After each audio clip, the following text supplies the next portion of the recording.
Maligayang araw sa ating lahat. Ako si Aaron John Labangit, ang aking daily devotion para sa ito. At ang tatalakayin natin paksa ay ano ang tunay na katauhan ng Antikristo? What is Antichrist? No? So, simulan natin sa verse. No? Sa 1 John chapter 2 verse 18. Dear children, this is the last hour, and as you have heard that the Antichrist is coming, even now many Antichrists have come. This is how we know it is the last hour.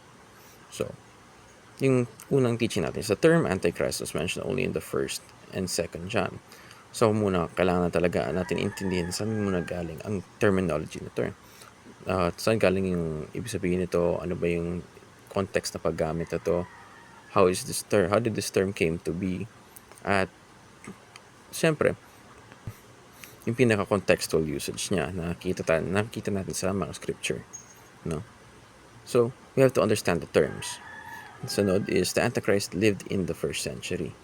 So, ayun nga sana intindihan kung kay Pastor Russell Ocampo na yung Antichrist, no, has already come during already the 1st century, no, that lived in the 1st century.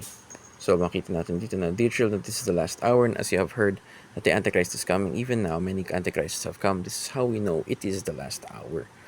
So, makita natin dito na madaming makita pagkakataon na ginagamit nila yung oras na meron chronological usage of language talaga, no? So dear children, this is the last hour. And as you have heard, the Antichrist is coming. So makita natin dito na may nagdi-discuss na, may nag-uusap na tungkol dito. May mga tao na there's rumors or word going around na there is an Antichrist coming. And with that, reveal rin ni John na this is how we know it is the last hour, no? Parang di naman niya sasabihin niya this is the last hour tapos it will happen 2,000 years later, no? Parang yun yung sinasabi dito na the Antichrist lived in the 1st century during the time of John. So dun pa lang meron na.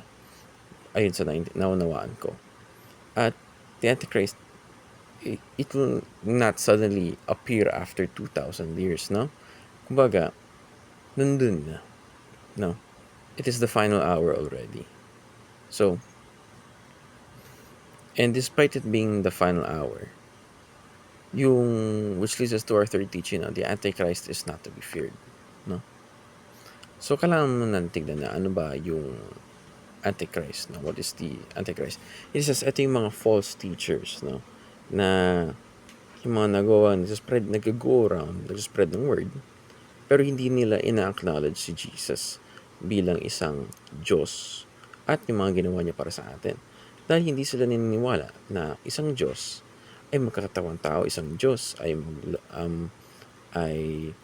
babalot ni sarili niya sa laman. Kasi alam nila yung laman ay madumi, makasalanan, at hindi yun ang gagawin ng Diyos ayon sa kanila. Pero with that denial na nangyayari doon, ay parang dinidenounce nila ang ginawa ni Jesucristo para sa atin.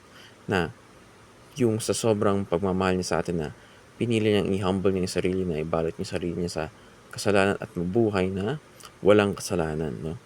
So, they are unable to understand this concept at iba yung tinuturo nila na hindi Diyos si Jesucristo.